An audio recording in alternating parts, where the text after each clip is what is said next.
All right. So, privacy settings are a thing, people.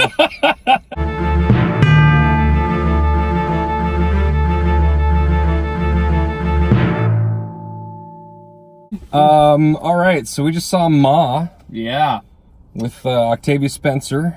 That was not what I was expecting. And a surprising number of people that I didn't expect to see, including Juliette Lewis and Missy Pyle and Gaston. Who else was there? Gaston. Oh, that did the dude played Ben. Okay. Yeah. Or Dracula, whatever bad movie you like him in. And then there was someone else I recognized. I didn't expect to see. Whatever. People. But yeah, people. Yeah, that was much better than I expected. It's not a great movie. No, but it's still a horror movie. Considering what I was expecting this to be crap. Yeah. It's actually, I was like, all right, there's.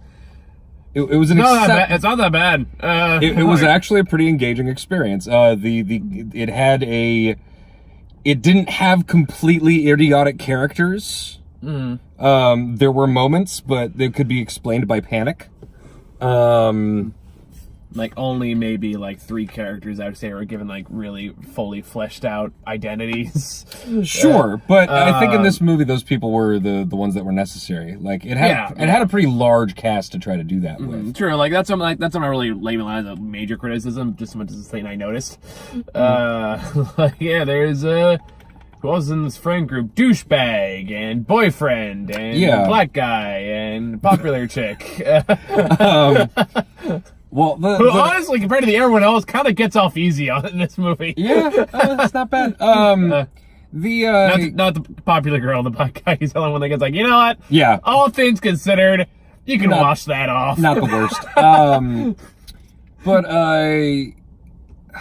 God, how do we even go about this? Because I don't know. I guess we'll be spoilers free. Considering that, anything you need to know is pretty much shown in the... Oh, Jesus. Yeah, my car sucks. Pretty much shown in the trailer. And that is something, I don't know how I would have marketed this movie, but I feel like they marketed it wrong.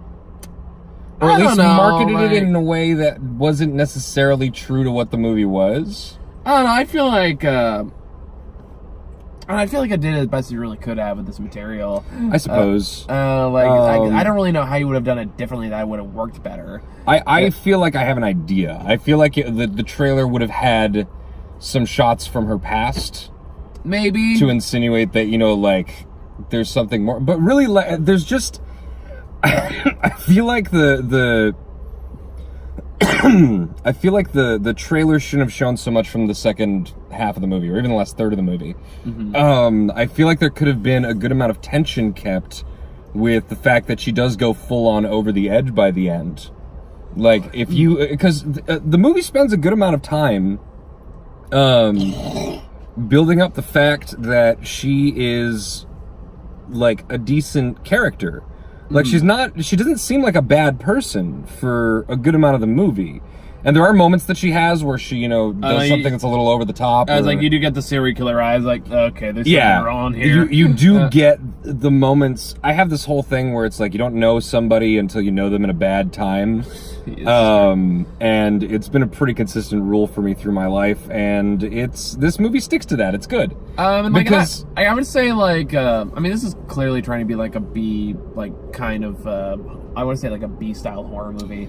Especially, I wouldn't say that. Mostly towards the end. Let's be fair. Towards the end, sure. But because I think you got the 80s synth music kicks in. Yeah, I do like the soundtrack. And it goes very Halloween. But it's also the fact, I like the fact that the soundtrack was kept distinctly old school in order to keep in time with when she was in high school.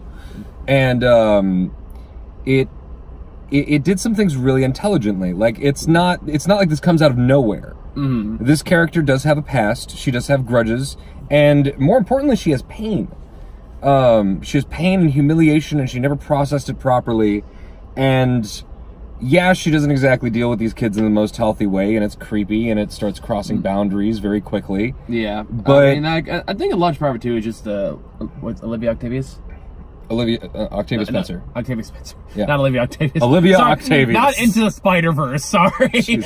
Friends call me Liv. Anyway, Octavia Spencer. It really just boils down to her performance. So she does have a really goddamn good performance in this. She owns it for what for this every movie ounce would we not give be her. half the movie it is without her. Yeah. She does give it an earnest performance, and it shows. You feel it in the movie. The character feels somewhat sympathetic. The character feels like someone who is just really lonely and bad at social stuff and has a few things that end up pushing her over the edge. Like, she's already on the brink. Mm-hmm. And she's just really lonely, and she has some past traumas, and just the bad things happen. And they push her to the point where she's going to do bad things. I mean, she's more like the kind of person who just kind of stares at you creepily from across the parking lot, and you go like, I don't know what her deal is, but I'm going to stay over here. Yeah. And she kind of keeps that vibe throughout the movie. She definitely never fully grew up. Yeah, That's the thing. which I feel like kind of like if I had one critique about the character in general, it's like I feel like it tends to flip-flop sometimes, where sometimes it seems like really immature or emotionally stunted, and other times seems like a perfectly functional adult. I disagree. You think so? I disagree, because a perfectly functional adult does not mean mature. And someone who is emotionally stunted does not mean that they can't be a perfectly functional adult. That's true. That's like, fair. If you take a teenager who is completely fucked up inside and tell them that they need to, go to the store and just buy stuff and be, function in society, and they don't really have to deeply interact with anybody, like... Valid point. They can pass. Yeah. And then go home and start skinning the third cat they kidnapped from the neighborhood. Like, it could totally work. And that's why you hear about, serial killers who are just the nicest people until they found out they have 15 kids buried under their house. Jesus. You haven't read much about serial killers, have you? I try to avoid the subject. John Wayne Gacy is fun. See, I'm an empathetic person. I know, but you got to do the big ones. You got to do John Wayne Gacy. They're just Ed Gein. There's so much Ted Bundy. There's only so much negativity I want to expose myself in my own life. Jeffrey Dahmer. I know the names. Yeah, but do you know what they did? I choose not to know. Ed Gein made a lampshade out of a human ribcage. I didn't. And a mug out of a skull. That one I kind of get. It's referenced in a lot of places. And that's the thing. When you know these specific inspirations, you kind of get an idea of where you see them pop up in movies. But anyway, she comes across as somebody who could be a normal person for the most part, and then slowly, as they disagree with her, as they start kind of pushing her away because they're weirded out by her, when she starts reacting negatively. And she starts lashing out in reaction to the way that, they say certain things to and about her. And it makes sense. Yeah. It works. No, you're right. I'll give you that. Yeah, I think what it boils down to is, I think the ideas in it really just comes down to the performances are pretty damn good all around. I think, I wouldn't say it's there's some performances that are kind of questionable, like Stu in particular is kind of I don't know what they were going for there. Stu is actually... but he's still kind of the hero. No, look up Stu, because Stu is not an amateur random nobody actor. He's been in a bunch of stuff. I feel like he was meant to be more of this movie, and a lot of his scenes got cut. Yeah, it definitely feels like the movie could have been longer, because it does feel like it's made by a talented filmmaker. It's made by the person who directed The Help, and the person who wrote it isn't exactly the most... experienced person, but it feels like there was a bigger movie in here at some point. But it's also like a blumhouse studio, so it kind of makes sense they cut it down in the way they did. Sure. Dominic Burgess. Yeah, well, I don't know his name specifically, but can I see? Sure. Let's see. Let's go to his actual filmography. All filmography. Apparently he's in The Flash. 67 things that he's acted in. Let's see what we know of. Santa Clarita Diet. I remember that. Okay. A lot of TV stuff. He was in The Good Place for a few episodes. Oh, no, that's where I recognize him. Okay. A couple episodes of The Flash. Yeah, mostly TV, looks like. Feud. An episode of Two Broke Girls. Oh, he was in a couple episodes of The Leftovers. That's cool. I need to watch Leftovers. Oh, it's so good. I heard that, yeah. It's unbelievably good. Yeah, he mainly has a bunch of different TV appearances and stuff, but he's generally been good. Oh, he was in Batman Begins as a random Narrows cop. A random cop in Batman Begins. There you go. Well, that reminds me, I gotta show you an episode of DuckTales you'd appreciate. Oh boy. Okay. I'll tell you about it later. Yeah, but yeah, it's it's like I don't really have a whole lot of complaints about this movie necessarily. So much as it didn't click with me as well as it should have.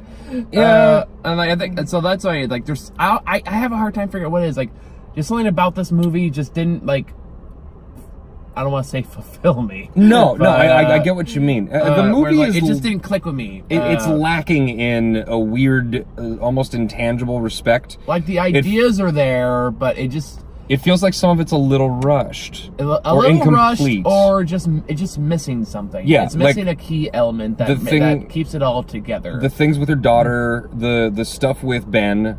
I feel like there should have been more scenes with Ben. Maybe it's the fact that when you really think about it, there's not a whole lot of emotional stakes for the main character. There's that. It's interesting because outside of Ma, there's not really anyone to actually connect to. Yeah, she's kind of the main character of the movie in a weird way. Even though you have the main teenage character, who apparently this is the sequel to Booksmart, and this is where she moved out to. For that character would actually make a lot of sense. Yeah, right. But the fact that her development isn't so much development as things that happen to a teenage girl. Yeah, maybe that's what it is. The more I'm thinking about it, the more it's kind of making sense to me. There's really not a whole outside of oh, this is Ma, this is her tragic backstory, stuff that happened to her. There's really not a whole lot of you don't really care about anyone else. Yeah, no, it is a movie about Ma. It's not really about the other characters. You don't really connect with the other characters outside of the fact that they are, an archetype, and you see how they figure out certain things going on. But the movie really is about Ma, and in some ways it is about empathizing with Ma and seeing what brought her to this point, and having what happens to be to her, I don't know if I would call it a tragedy, but it is definitely one of those things where oh, well, that's sad. Yeah, so maybe that's what it is. And the more I'm thinking about it, the more that rings true for me. It's maybe it's not the fact the plot is there, the ideas are there, and certainly the pacing is there. But what it really boils down to is the fact that when somebody dies, something bad happens in one of the characters, you don't really care all that much. Yeah, it's definitely much more of a ooh. Outside of that's a gross thing that's happening right now. And honestly, when it gets to that point, those things aren't that grotesque or bad. Really, the worst thing that happens is to Haley. The mouth gain showed. It's in the trailer. Yeah. And that's another thing. The worst stuff is in the trailer. The most. Oh no, the iron on the abdomen. I mean, that's definitely ooh, but it looked, when she took it off, it looked like there was ketchup on it. It didn't look like a real burn. It's I don't know. I feel like they could have, if they had pushed maybe 20% harder, this could have been a really good movie. Here's a good example of this. Don't Breathe. Yes. I would put it as exactly what this movie's missing. Yeah. Because that one had a really well-established protagonist pretty early on. You may not necessarily have liked, but at least you got where she was coming from. Yeah. And she's not exactly very well developed, but they hit the key points for you to connect with her. Yeah. And as a character. Yeah. And even then you spend enough time with her and you see her reaction to stuff that you kind of start rooting for in her sick way. And then they reveal what's wrong with Stephen Lang's character in that movie. And you really start rooting for her at that point. The infamous syringe. Or turkey baster, I think. Turkey baster. It's a giant syringe. That is one way to categorize Thanksgiving. What do you think you're doing? You're injecting the juices. Honey, get me the syringe. The turkey syringe! Baster. You say it really loudly just to concern everyone in the living room. Just dress up like the dad from Invader Zim just for extra effect. I want to put the goggles on. Yeah. Go all in. Get the gigantic rubber gloves and the buttoned up white coat. The I'm making dinner. Turkey.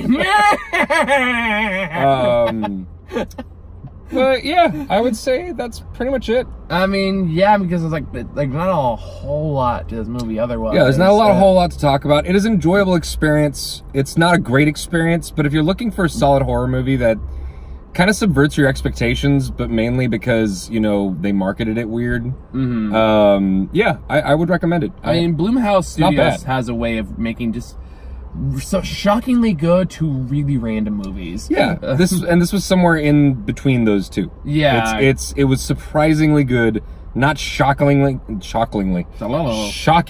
not shockingly good, but it's surprisingly good. I mean, and I enjoyed it. I mean, like, if I had to take out the movies, I'd say from the, like, was Happy Death Day 2 this year or last year? That was this year. That was this year? Yeah. I actually like that one a lot. I haven't seen either of them. I've heard good things. There was one in the surprising category. Like, yeah. Really? No, that works? I've heard anyone who has watched Happy Death Day, which is surprisingly not a few people, unfortunately, apparently. Yeah. That's a lot of fun. I've heard that it's not only fun, but has a very, very interesting and surprisingly engaging character arc for the main character. Honestly, yeah. Yeah, see, like, I want to see that. That sounds good. Like, so the first one's like a fun dip in the toe in the Groundhog Day genre. The second one just dives right in, and nice. It's great. All right, well, I mean, I gotta watch them clearly, but yeah, and then I of don't course, think like, there's. And you're not gonna top Get Out. They're just not gonna do that. Well, yeah, I don't think they're gonna do it for a while, but I think Get Out is toppable.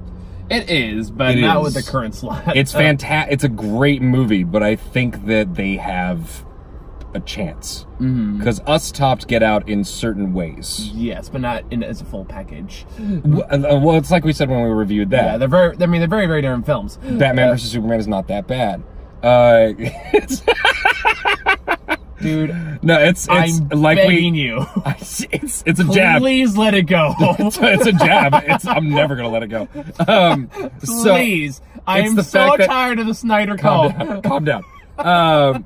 The Get Out is a better movie, whereas Us is a better horror movie. Yes. So that's an interesting balance between the two, and I find that a cool way to not be able to compare them properly. But yeah, I'm continue to be pleasantly surprised with what Blumhouse is able to give us. Yeah, so. I mean, like, you look at this film that they've released the past couple of years, and it's actually really impressive. Yeah. Like Halloween, they've chosen their shots well. Well, not all of them. What's one that failed? Let's not forget when they actually attach their name to in the title, Blumhouse's Truth or Dare. Oh, that was them. Yeah. Ooh. Yeah. They could have picked literally so many other ones they could have attached their name to. They chose that one. Where they basically put a Snapchat filter on people's faces to make them scary. Yeah, they did. Anyway, I mean, I think we're pretty good. They made The Purge and the Insidious movies. Ooh, they made Whiplash. Whiplash is really damn good. Blumhouse made Whiplash? Yeah, I know, right? It's so weird. Or maybe, I don't know. Upgrade was also great. Upgrade was enjoyable for an indie movie. But anyway, yeah, like it's fine for what it is, I guess. Well, it has some really good elements. It lacks in some others. Like it's not. I enjoyed seeing it. Yeah. If you have like, I wouldn't pay like $20 to go see this movie. No. But if you have like an A-list membership or something, and you can just go see it, or if you can pay something like the standard rate of something more along the lines of 10 or 15, not 15, 10 or like $13 or something, or hit it on a matinee or something, like I'd recommend seeing it, but don't pay $20 to see it. Yeah, no, it's not worth that. Yeah. So for what it is, I think it's perfectly fine. Like, it's not like groundbreaking. It's not. Yeah. I mean, it's not terrible. It's just kind of like, oh, okay, that was interesting for a couple. I was like interesting for an hour and a half. Yeah. Like, and I guess for like a movie like this, it's definitely kind of more in the B category. That's really the best you can hope for. Yeah, they definitely elevated a B movie. Oh, but in doing so, they kind of missed some of the more enjoyable elements of B movies. Yeah, like it's not as like fun or as batshit crazy as I thought it was gonna be. It didn't have as much jump scares as I expected, although it still had a few. So apparently, Blumhouse also produced Black KK Klansman. We're not going to go into the whole Blumhouse. I'm just curious now. Well, we can do that later. Okay, fine. Well, I think we're pretty much good here. Yeah, I think we're good. Should we go quickly over trailers, or?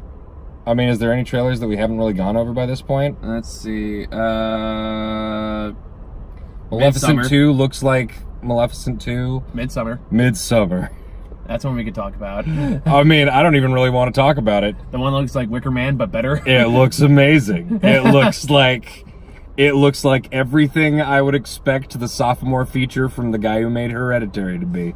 Yeah, so we'll see how that goes. I'm all in, and I hope they don't put too many more trailers of it out. Because what I've seen. Yeah. I saw the teaser, and then there's this one. Yeah, I've only seen this one, so there's not much out there. So this gave me a little bit more about the story, but yeah, I don't want to know much more about it. It just looks like something that I will be happy to walk blind into and have a great time. Yeah, I'm sure that'll be good. Like I said, I mean the attire reminds me a lot of Wicker Man. I don't know if it's a good or bad thing, but you know, it's white robes. They're not making you about it. It's yeah. You got basically the kind of people who look like they'd be going around a maypole. So. The Dead Don't Die. We haven't talked about that. That looks like fun. Yeah, it looks like fun. Bill Murray with Adam Driver. Bill Murray, Adam Driver, Tilda Swinton. Tilda Swinton looks like it's having a blast. Allison Janney was the other person in Ma that was. Oh yeah. The one that was having none of their. I will say this. This was a particularly fun element of Ma. Ma works in a vet's clinic, and throughout the movie, she's just like, you know, there are moments where she drifts off and she's being creepy, and there's scenes where she's looking at her phone, looking something up, or, you know, staring off in the distance with this blank look on her face, or reminiscing about something, and she and it's interrupted by Allison Janney, who's her boss, who's like, "Did you do this yet?" Like, just it's almost like someone is living out their own personal horror movie and being like this creepy person, and there's a totally normal person being like, "Dude, do your job. Like, what the fuck are you doing? What are you doing? Off your goddamn phone." Yeah. I found that really enjoyable through the movie, and there are definitely funny moments through the movie that are just weird. Yeah. Good way to describe it. But yeah. Anyway, yeah, little things like that made the movie a little more fun for me. But yeah, Tilda Swinton looks like she's having a lot of fun in Dead Don't Die. Yep. As a samurai mortician. What is she, Irish? I think they're going for Irish. Something like that. She has some kind of accent, like it's when she's in like in the morgue and she has like the two people she's like doing the makeup on. Yeah, and their eyes pop up and she's completely unfazed. And she's like, are you two on this together? But yeah, no, it looks like a lot of fun. I'm gonna enjoy going to see that movie. Yeah, that'd be fun. That's a fun B movie. Yeah, let's go to that together. I'm down. Yeah, that'd be fun. I'm down. Sounds like a good one. And then I think the last one was like Good Boys, which is just a bunch of kids saying the word fuck. Yeah, I mean that show's been out before every single fucking movie for months. See, I haven't had that for Men in Black. I only started getting this trailer and recently. Men in Black. Like Men in Black 3 is the one, 4 I guess is what I'm getting the most of. Yeah. And I guess now I'm gonna see Spielberg second. How about The Art of Racing in the Rain? Wait, are you talking about the fucking dog? Yes! You saw it! Let's talk about it for a second. I didn't remember what it was called. That was like 2 days ago. So it's some shit like that. I'm sure I'm off by a word or two, but it's like The Art of Racing in the Rain, and it stars Michael Keaton as a puppy. No, I wasn't Michael Keaton. Who was it? Kevin Costner? Yeah, it was Kevin Costner. Yeah, Kevin Costner like, as a puppy. I fucking wish it was Michael Keaton. First I was a vulture. No, first I was a Batman. Then I was a Birdman. Then I was a vulture. Now I'm a dog. But no, Kevin then Costner. I was a founder. Then I was a dog. As the old man, as the puppy, or I guess he's looking back on his life or something. And that seems to be the implication. I don't know. Either way, it's a dog that apparently is fascinated by NASCAR. Yes, the moment the dog sees race car driving on a TV, it understands what it is, and he's like, I knew I should be out there. I loved it. Now, here's the thing that's important to realize. I'm sorry I cut you off. Is when you described it to me, I thought it was animated. No. It's not. It's not. It is a live action, played dead straight movie. Yes. About a dog that loves NASCAR. It looks like a knockoff Nicholas Sparks movie with a dog injected into it to be a narrator, because it's based on a book. And so a lot of the things that you see in the trailer are just the dog doing voiceover, which is clearly dialogue from the book that's very poorly translated to screen, and unfortunately really poorly performed by Kevin Costner. So it's it looks so bad. Sad I have to rank who has the worst live action dog narration voice. It's either oh god, it's Kevin Costner, Josh Gad, or what's her name from Spider-Man 3, played Gwen Stacy. Oh, I don't remember. Emma Stone? Not Emma Stone. Oh, I know. She was later Spider-Man movies. Oh god, she's in who cares? A Dog's Way Home. How about Kevin Spacey in 9 Lives? I was trying not to talk about that, but you had to go bring that up now. All right. Fuck this. Wow, I think she took her name off the credits. Fuck this. For Dog's Way Home. Fuck this. Because she's not even on the IMDb page. I know I brought this up, but Bryce Dallas Howard. That's jeez. Yeah. From fucking Jurassic World? Yeah. Oh, wow. Yeah, That's she did the dog's voice in Dog's Way Home. It's a paycheck. So now when I have to watch the fucking NASCAR dog movie, I gotta go, now hold on. Is this better or worse than Josh Gad dog and Bryce Dallas Howard dog? Look at it this way. That is a YouTube video that very few people can actually make. And you can make it. I've already got it. I had a brilliant idea yesterday for one just like that. And I'll tell you about it later. It's a great idea. Oh, okay. You're not going to tell the audience? It's a secret? No, it's still, I only started writing this yesterday. So I'm keeping it hush-hush for now until it's finished. All right. Well, anyway... we did that. Yeah. And I think we're done. Yeah, I think it's all we got. So I'm going to try to go see Godzilla tomorrow. Yes! Finally. Oh my god, yes! It's so stupid. I love it. But like, I know it's gonna like the one time this year, I'm going to look at the ratings around to me. I'm like, guys, fucking lighten up. Yeah, no, it's a blast. So like, but I'm also like a hardcore Godzilla fan. So it's gonna be like, this is gonna be my fucking DC movies. Like, there's no one ain't gonna say it's gonna get me not to like this movie. No, this is the fucking Civil War of Godzilla movies, except probably better. And then then we're gonna we'll probably take stuff a lot less seriously. And then hopefully the next Godzilla movie we get will be the end game. So it'll be good. Godzilla Destroy All Monsters, the reboot. I don't know. The end game of Godzilla movies already exists, sir. What is that? It's called Destroy All Monsters. Okay. All the monsters team up to fight Ghidorah at the end. Oh, okay. Like every monster that was in like any of those crappy movies at the time. Okay. You can look it up. Okay. It's still kind of amazing. All right. I'll check it out. No, you said you have all of them. So I've watched every single one multiple times. I am down to come over and drink and just watch Let's play a drinking game with Godzilla movies. You're gonna need to bring a VHS player. Those can't be that expensive. Someone's got to be having a garage sale somewhere and selling one for like $20, being like, If you want to have a good trippy time, look up the Smog Monster opening song. Okay. Anyway. Going, save the earth, save the earth. While they're doing like a 70s dance song, like dance music video in the back. I think we're done. It's kind of great. I think we're done. Let's end this video. All right. See you guys tomorrow. Or